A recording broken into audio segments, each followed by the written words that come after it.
여러분, 자영업자가 물가 인상의 주범이다. 왜 이런 얘기가 나왔을까요? 식당에서 파는 소주 가격이 6,000원이다. 여기서부터 시작이 된 겁니다.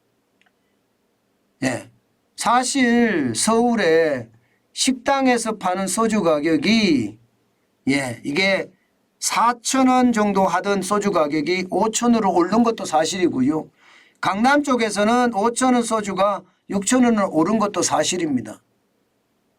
예. 그런데 이게 자영업자에게 덤탱이를 씌우는 듯한 느낌? 그 느낌은 도대체 뭔가요? 여러분 이거 한번 보세요. 예. 마트 대비 식당 소주 가격 인상 차이. 그러니까 마트는 식당 소주보다 2.6% 덜 인상했다는 거고요. 식당 소주는 마트보다 2.6% 더 인상했다는 뜻이에요. 그죠? 그러면 마트는 덜 올렸는데 왜 식당 소주는 더 올리냐, 이런 이야기가 되는 건가요? 실제로도 보면 마트는요, 지금 마트나 편의점 8.6% 올렸습니다. 그런데 식당은 11.2% 올렸어요. 실제 지표로 보면 2.6% 올린 거 맞습니다. 올린 거 맞아요. 게다가 말입니다. 맥주도 지금 2023년 기준으로 보면 마트나 편의점은 5.9% 올렸습니다. 그러나 식당은 10.5% 올렸다. 맞습니다. 올렸습니다. 올렸습니다. 사실 그동안은 마트나 식당이 보면 거의 버금가게 올렸는데 이제 갭차가 굉장히 컸다 이거죠. 근데 이것을 두고 말입니다. 물가 인상을 자영업자가 시키고 있다. 이 말을 하는 것은 정말 저는 말이 안 된다고 생각을 합니다. 이것은 어쩌면 말입니다. 마녀사냥 같기도 해요. 왜 이런 기사가 저는 계속 다니는지 모르겠어요.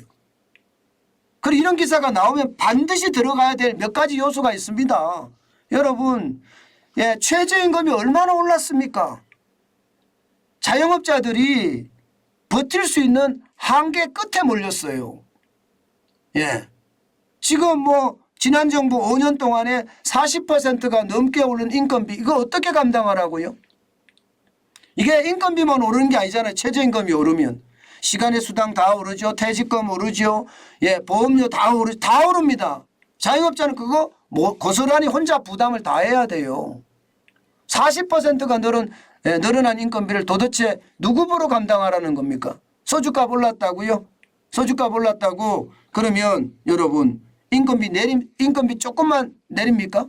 그건 못하거든요. 법적으로. 이게 최저임금 안 주면 쇠고랑 찹니다. 쇠고랑. 그런데 어떻게 합니까? 그러니까 많은 자영업자분들이 나 직원 안 쓸래. 심지어 혼자 일합니다. 혼자 하루에 말입니다.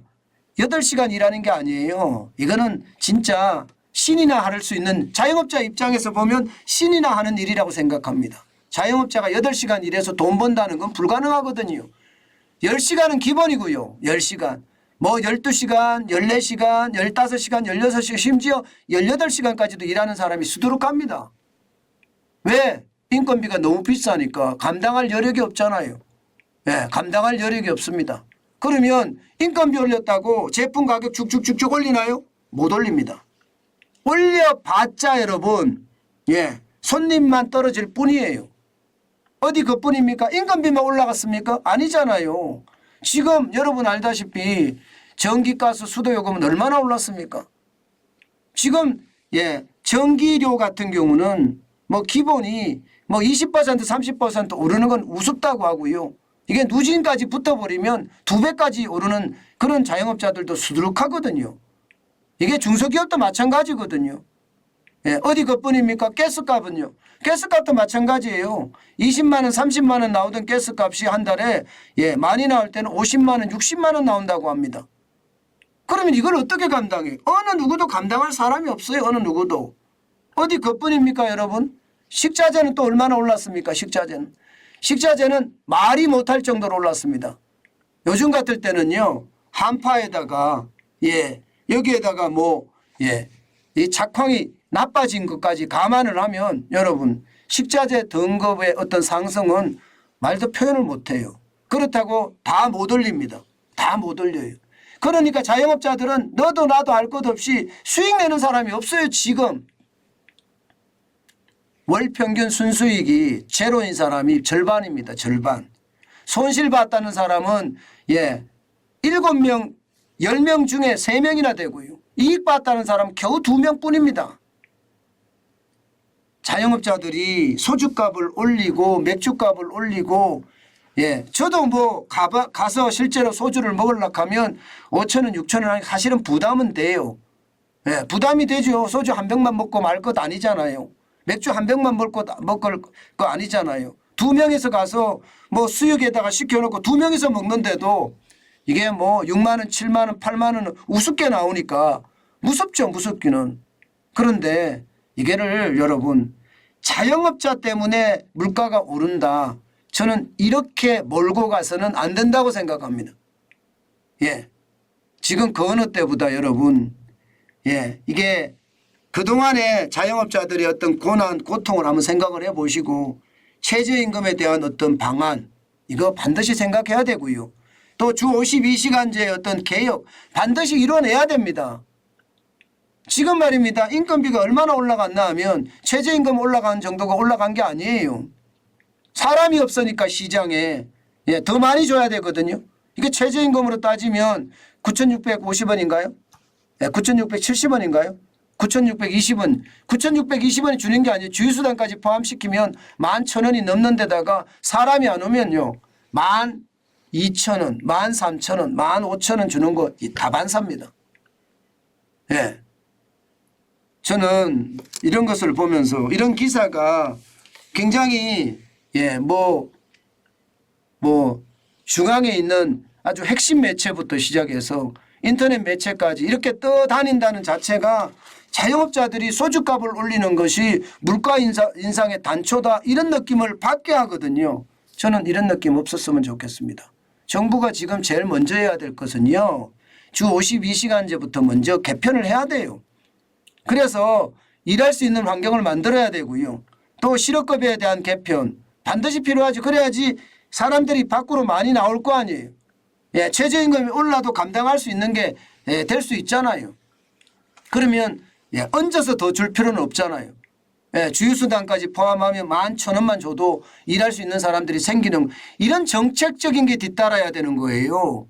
게다가 에너지 수급에 대한 문제 또 식자재 농산물 수산물 축산물에 대한 수급에 대한 문제 이런 것부터 먼저 풀고 시장에 대한 이야기를 해야지 자영업자 때문에 이게 물가가 오른다 이런 이야기는 좀 안 들렸으면 좋겠습니다.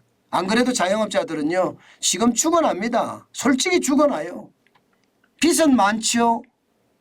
장사는 안 되죠. 갚을 길이 없는 게 요즘 자영업자들이에요.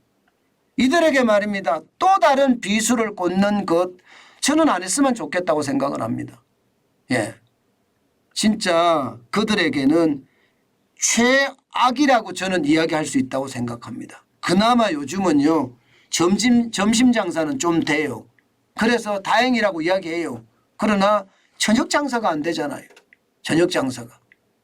그러니 남는 게 없다는 이야기 진짜 많이 하는데요. 여러분 소주가 좀 비싸면 그냥 그 집에 안 가서 안 먹으면 되는 겁니다. 괜히 그걸 가지고 자영업자 마녀사냥 안 했으면 좋겠고요. 또 소주가 한 5,000원 정도 한다고 하면 이게 물가 상승률도 감안을 해서 그냥 먹어주는 건 또 어떨까 저는 그런 생각도 해봅니다. 지금 실물경제의 핵심에서 일하고 있는 자영업자 분들 진짜 어렵거든요. 말도 못할 정도로 어렵거든요. 그 어려움을 한 번쯤 헤아려 주는 것 그것도 우리가 함께 사는 미덕이 아닐까 오늘은 그런 생각해 봅니다. 네, 오늘 제가 준비한 내용은 여기까지입니다. 오늘도 여러분 새벽처럼 이렇게 많이 시청해 주셔서 감사드립니다. 요즘은 뭐 경제가 사실 너무 어렵습니다. 제가 보더라도요. 이게 뭐 위기가 언제 어느 때 어디서 터질란지 모르겠어요. 제가 방송 준비하는 것도 진짜 어렵거든요. 어려운 이유가 다 봐야 됩니다. 근데 볼 게 너무 많습니다. 볼 게. 미국 시장도 봐야 되고요. 미국 시장 보면 뭐 우리나라 미국 시장 우리나라 기사로 쓸 때까지 기다리면 제가 방송을 못 해요. 그럼 블룸버그라든가 아니면 월스트리트 저널이라든가 들어가서 영문으로 봐야 됩니다. 지금 어떻게 움직이고 있는지. 여기는 뭐 파산이 나지 않을지 이렇게 해서 금융공황이 오지 않을지 이거 다 봐야 되거든요. 그러니까 볼 게 너무 많으니까 진짜 지금 상황 자체가 어렵다 이렇게 생각이 들 정도입니다. 이럴 때 여러분 진짜 조심하시기 바랍니다. 예, 자칫 잘못 준비하다가요. 이게 굉장히 위험이 따른다는 것 아마 여러분들도 잘 아실 거예요. 요즘 같을 때는 자산을 지키는 게 굉장히 중요합니다. 자산을 늘린다는 생각보다는요. 자꾸 제가 말씀드리지만 현금을 쌓아가는 것 그 어느 때보다 중요하다. 그 말씀 다시 한번 올립니다.